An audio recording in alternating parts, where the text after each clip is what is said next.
Daughter-in-law's mother looked me up and down at the Christmas table, smiled that thin smile she always wore when she thought no one important was watching, and said loud enough for the entire dining room to hear, "Bless her heart. She dresses like she's still clipping coupons at the dollar store." Then she laughed, and her two sisters laughed with her, and my daughter-in-law, my own son's wife, the woman I had welcomed into my home for 7 Christmases, laughed too. She laughed into her wine glass and didn't even look at me. My son didn't laugh. He set down his fork. The room got quiet the way rooms get quiet when something is about to change and everyone can feel it. But no one can name it yet. He looked at his wife. Then he looked at her mother. And then he looked at me, sitting there in my old burgundy cardigan, the one his father bought me at a little shop in Asheville back in 1991, and his eyes did something I hadn't seen since he was 9 years old, and a boy at school had broken his glasses. He stood up. But I'm getting ahead of myself. My name is Henrietta. I'm 68 years old. I live in a modest brick ranch on a tree-lined street in Greensboro, North Carolina, the same house my late husband and I bought in 1979 with money we'd saved by eating beans 3 nights a week for 4 years. The neighbors call me Hen. The grocery store clerks know me by name. I drive a 2014 Toyota Camry that still has the original paint, and I wear the same kind of plain Wrangler jeans I've worn since I was 30. I cut my own hair. I make my own pie crusts. I have never owned a designer handbag, and I have never wanted one. What I have owned for the last 26 years is the controlling interest in a privately held company called Piedmont Industrial Holdings. Most people in my life don't know that. Most people in my life see a graying woman in sensible shoes and a Sam's Club membership, and they make a decision about who I am before I finished saying hello. I let them. I learned a long time ago that letting people underestimate you is a kind of armor, and at my age, armor matters more than applause. My husband Walter, God rest him, started the company in 1986 with a partner who passed on within 5 years. Walter built it up quietly, the way some men build a stone wall, one rock at a time, never looking up to see how far he'd come. When he died of a stroke in 1999, the company became mine. I had 3 options. I could sell it. I could let the board run it into the ground. Or I could learn. I chose to learn. For 26 years I have been learning. I am still learning.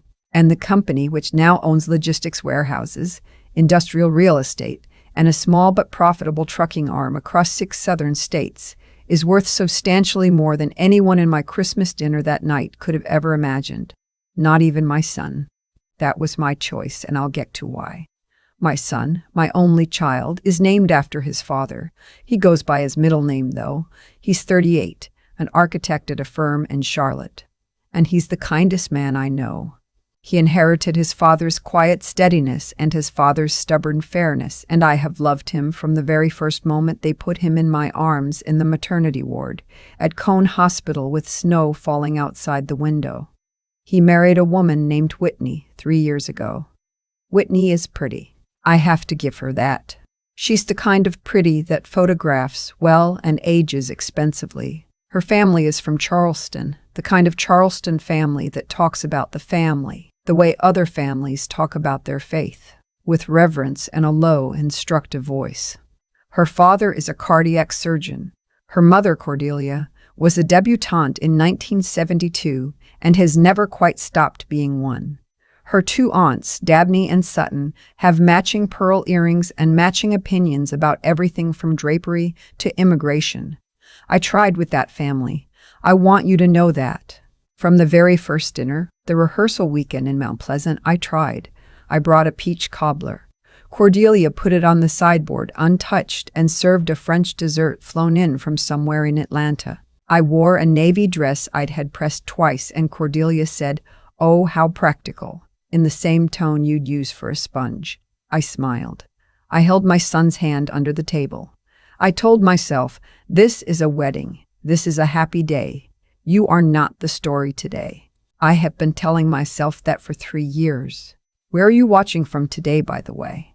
Pour yourself a cup of coffee. Get comfortable. This story has some turns in it. The first sign came about 6 months into their marriage. My son called on a Tuesday night, which was unusual because he usually called Sundays. His voice was careful. He said, "Mom, Whitney's family is going through a rough patch. Her dad made some investments that didn't work out. They're a little stretched." I said, "Oh, honey, I'm sorry to hear that." He said, "I wanted to help them out. I gave them $30,000. My stomach did the thing stomachs do when you hear something, and you know already, on a level beneath thought, that it's the first stone in an avalanche." I said, "From your savings?" He said, "Yeah, from ours, from mine mostly. Whitney didn't have to contribute much."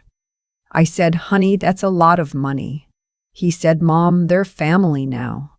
I said, "Of course they are, because what else do you say? He is a grown man." He had given his money to his wife's parents.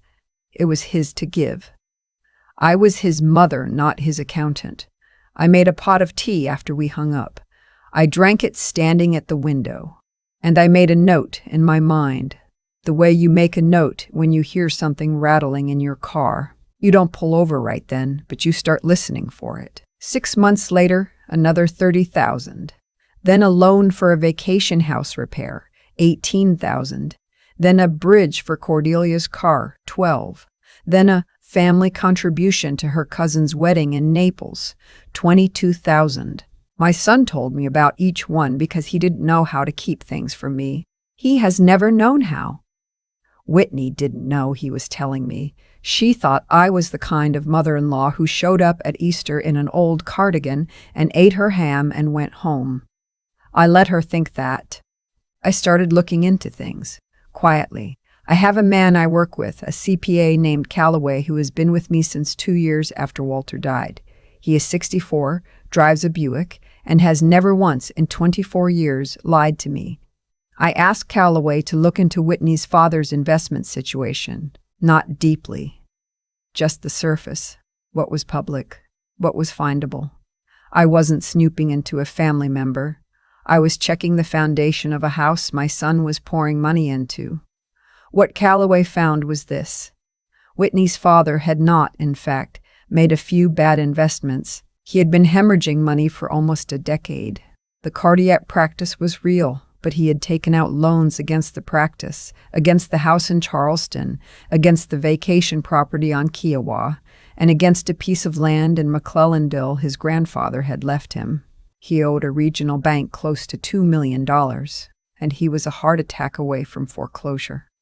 Cordelia's lifestyle, the dinners and the dresses and the matching pearls of the aunts, was being financed almost entirely by my son.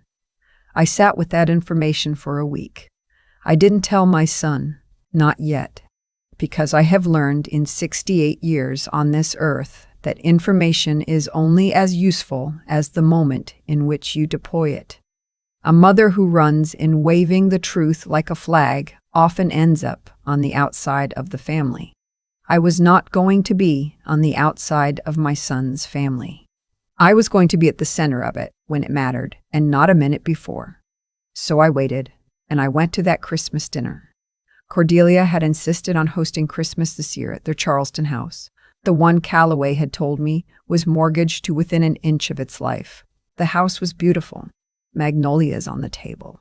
A 12-foot tree dripping in silver. Catering from a place that charges what I pay my warehouse manager in a month. I wore my burgundy cardigan and a clean white blouse and a pair of gray slacks. My son hugged me at the door and held on a second longer than usual. I should have known something was already coming. Dinner started fine. Cordelia made a toast to our blended families. Dabney complimented my pearl earrings, which were actually Walter's mother's, and asked if they were real or just costume. I said they were real. She said, "Oh, they look so charmingly modest." I smiled. Sutton asked me what I did with my time since retiring. I said I kept busy. She said, "Oh, isn't it lovely to finally have a hobby?" That was the appetizer. The main course came, and Cordelia poured herself a third glass of wine, and the conversation turned, as it always did in that house, to the family. Old money. Old names. The cousin who was at Davidson, The nephew who was clerking for a federal judge.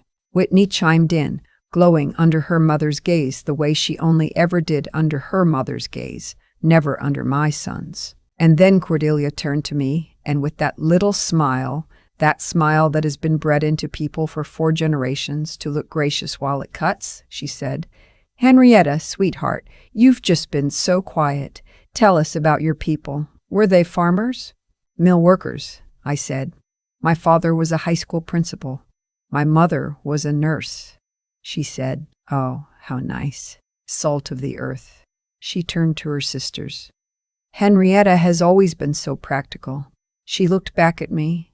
"You know, I admire that about you, sweetheart. You've never tried to be more than what you are." The aunts laughed politely. Whitney laughed. And then Cordelia looked at my cardigan, and her eyes did something I can only describe as a tiny, satisfied flicker, and she said the line. The one I told you about the dollar store, the quipping coupons. Bless her heart. The room laughed. My son did not. He set down his fork. He looked at his wife, who was still laughing, the wine glass half hiding her smile. He said her name, just her name, Whitney. And she looked up, still half laughing, and saw his face, and the laugh died in her throat like a candle in a window. Someone slammed shut. He said, "Did you hear what your mother just said about my mom?" Whitney's eyes flicked to her mother, then back to him. She said, "Oh, honey, she was just teasing. Mom didn't mean anything by it." He said, "She called my mother a coupon clipper in front of everyone, like she's beneath all of you." Cordelia put a hand on her chest. Goodness, I was paying her a compliment. You young people are so sensitive. He stood up. "I want you to picture this. He is 6'1".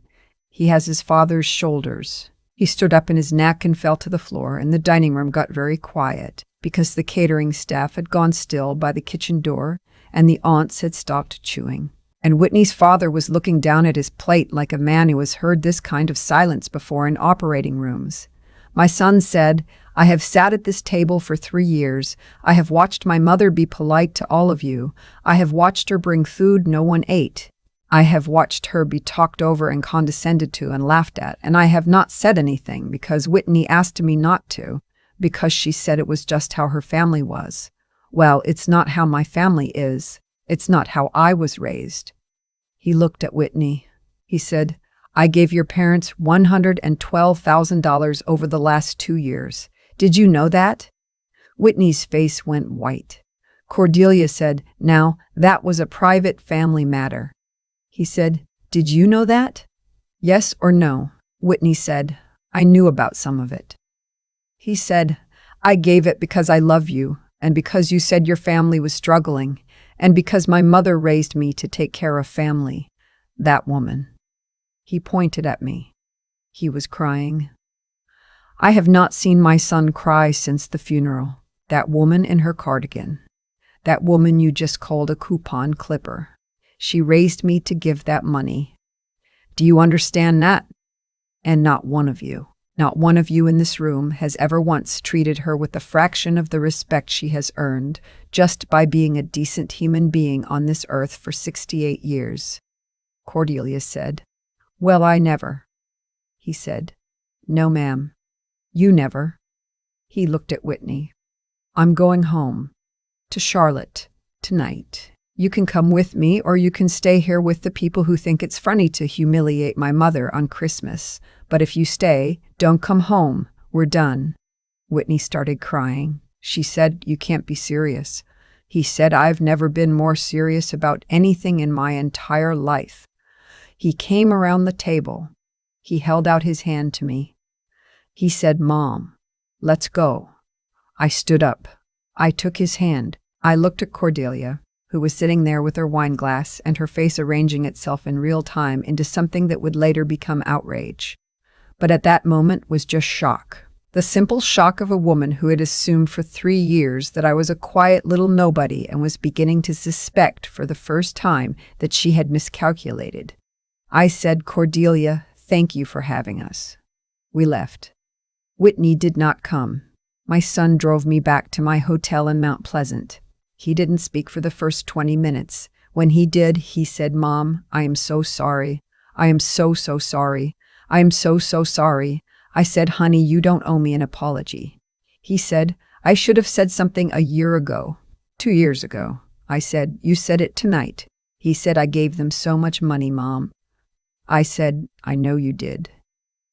There was a long silence. He pulled into the hotel parking lot. He didn't turn off the engine. He looked over at me and he said, "How do you know?" I said, "Honey, I'm your mother. There isn't much I don't know." He said, "Mom, I think they were using me." I said, "I think they were too." He started crying again, right there in the rental car, his head down on the steering wheel. And I put my hand on the back of his neck the way I used to when he was 4 years old and had nightmares, and I let him cry.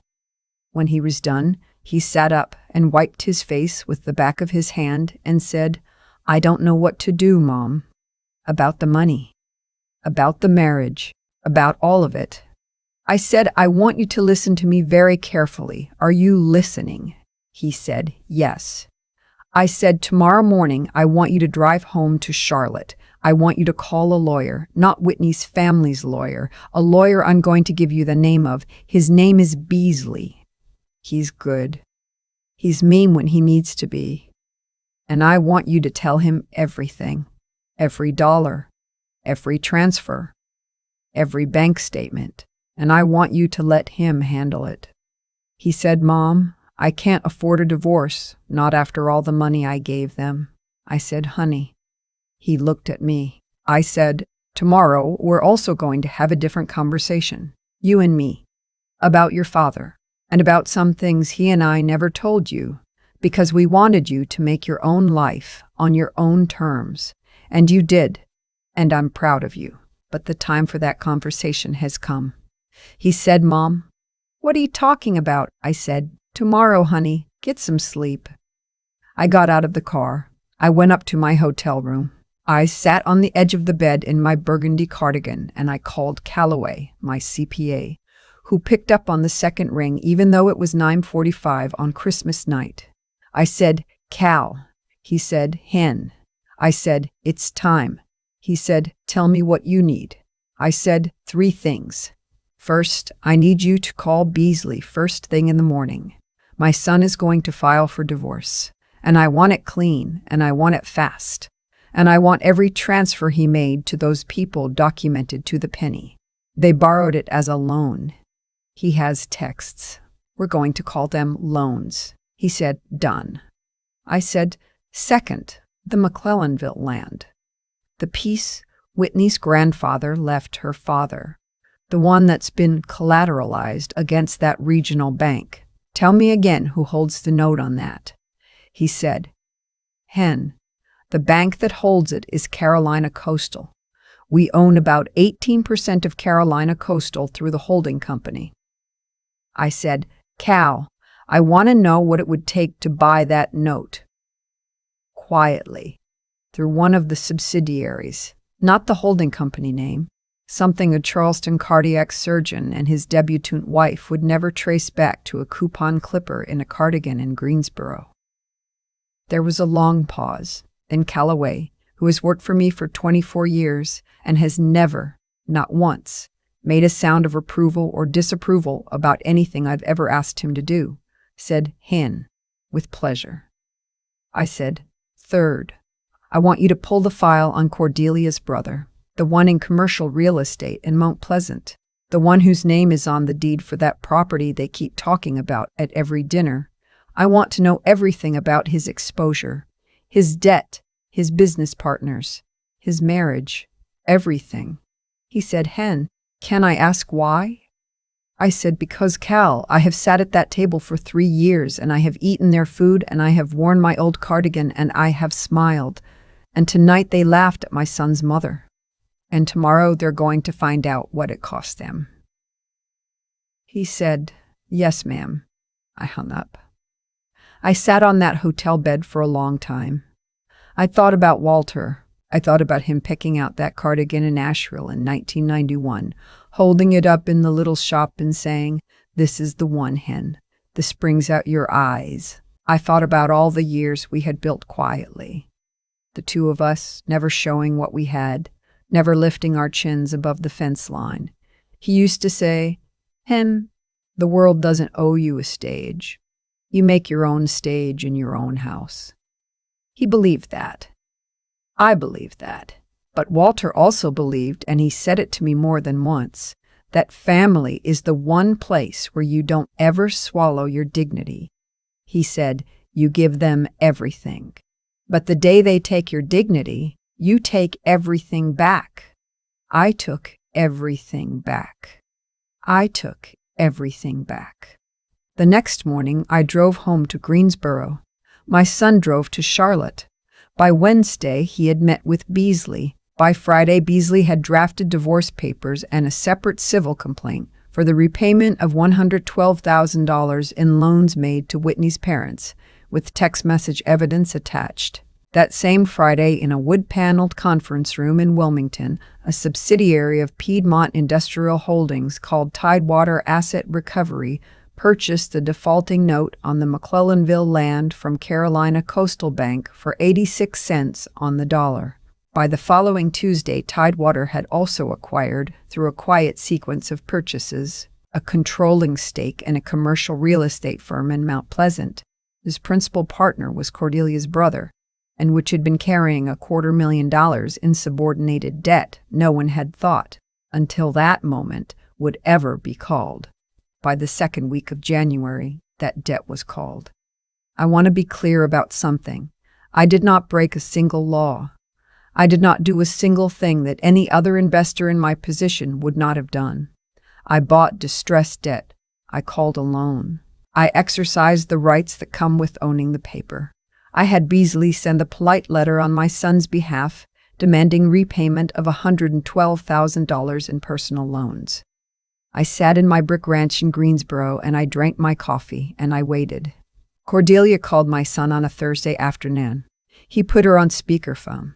He had told me he would. I was sitting at his kitchen table in Charlotte, eating a tuna salad sandwich I had made him for lunch. Cordelia said, "There has been a terrible misunderstanding. Some sort of vulture, some kind of out-of-state firm, has bought our notes. Surely your mother knows people. Surely she has connections." My son said, "Mom, did you know about this?" He winked at me when he said it. I said, "Cordelia, hello, dear." She said, "Henrietta, thank goodness. Look, there's been a real mix-up. We need help. We need a friend right now." I said, "Cordelia, sweetheart, I am just a coupon clipper from the dollar store. What on earth could I do to help a family like yours?" There was a silence on the line, so total I could hear the refrigerator humming. She said very slowly, "Henrietta, what have you done?" I said, "I have spent 3 years being polite to you. That is what I have done. And now I am 68 years old, and I have run out of polite." She said, "We will lose everything." I said, "Yes, ma'am, you will. The same way my son almost lost everything trusting you. But you will not lose your dignity, Cordelia, because you will land somewhere and you will start again, and you will have plenty of time to think about whether it was worth it to laugh at an old woman in a cardigan on Christmas night." She hung up.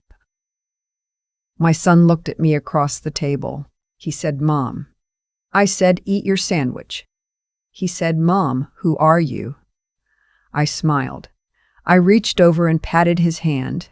I said, "Honey, I am your mother, and your father and I built something, and we kept it small in the world's eyes because we wanted you to grow up the right way on your own merit. And you did. And I have never been prouder of anything I have ever done in my life than I am of the man who stood up at that table on Christmas." He started crying again. I let him. Now I'll tell you the rest, briefly, because the rest is the part where the world settles back into shape. The divorce was clean. Whitney signed the papers in February. The civil suit for the loans was settled through the sale of the Kiowa property, which Cordelia and her husband had to liquidate at a loss to cover the called note and the legal fees. The Mount Pleasant Brothers firm was restructured under new management.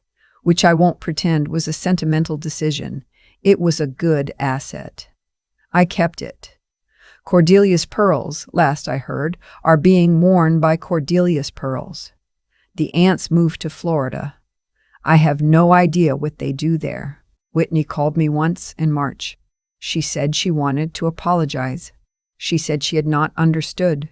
She said she had been raised by people who taught her to look at the surface of things, and that she was sorry, and that she hoped one day to be a better woman than her mother. I told her I appreciated the call.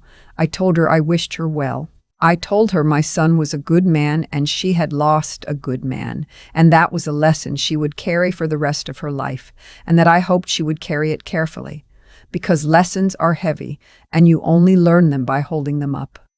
She cried. She said, "I'm sorry, Mrs. Henrietta." I said, "I know you are, honey." I hung up.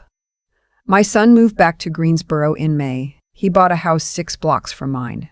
He started dating, last fall, a kindergarten teacher named Marigold, who drives a Subaru and brings me jam every time she comes over. She is not pretty in the photographed way. She's pretty in the way that doesn't fade. Last month I told my son about the company, about the holding firm, about what his father and I had built. He sat at my kitchen table and listened, and when I was done, he was quiet for a long time, and then he said, "Mom, why did you never tell me?" I said, "Because I needed to raise a man, not an heir." And I did. He hugged me. I hugged him back. I am still wearing the burgundy cardigan, by the way. It's right here on the back of my chair. I had it dry cleaned in January, and it still smells faintly of magnolia from that Charleston dining room, which I suppose is one more thing they gave me without meaning to. The world looks at an old woman in an old cardigan, and it makes a decision. Let it. Let the world keep right on deciding. I have learned that the people who matter, the ones who will stand up at a Christmas table for you when it counts, those people don't see the cardigan. They see the woman. And the women who built quiet things in quiet rooms with quiet men have always been the women holding the whole thing up. Pour yourself another cup of coffee, friend, wherever you are watching from. I hope someone, somewhere, has stood up for you, the way my son stood up for me. And if they haven't yet, I hope they will. And if they never do, I hope you find it in yourself, the way I found it in myself at 68 years old in a hotel room in Mount Pleasant on Christmas night, to stand up for yourself. Because nobody, and I do mean nobody, gets to laugh at the woman who built the whole table.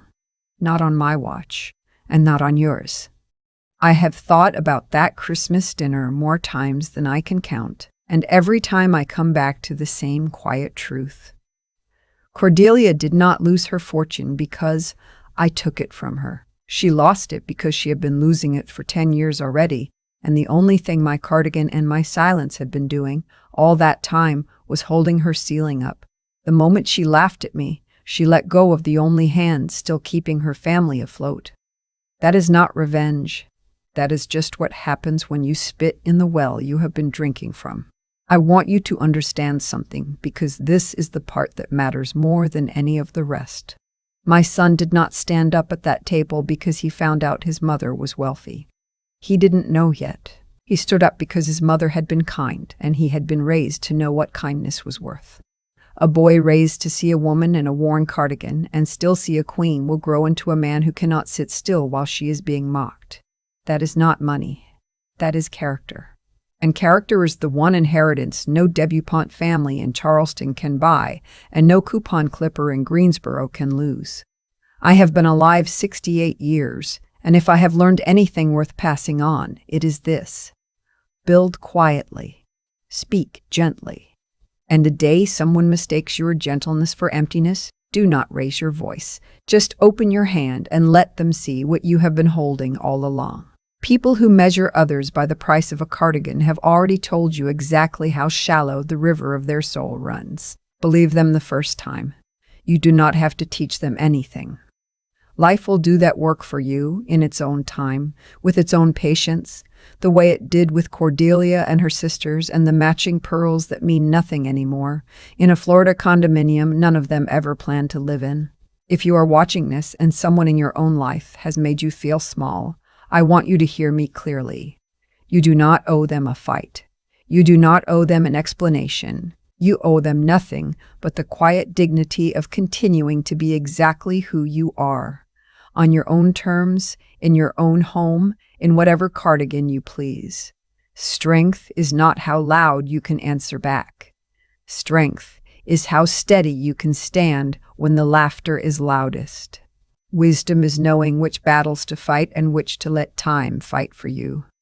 And decency, plain old American decency, the kind my Walter believed in, is the one thing in this life that pays compound interest for 60 years and never once shows up on a balance sheet.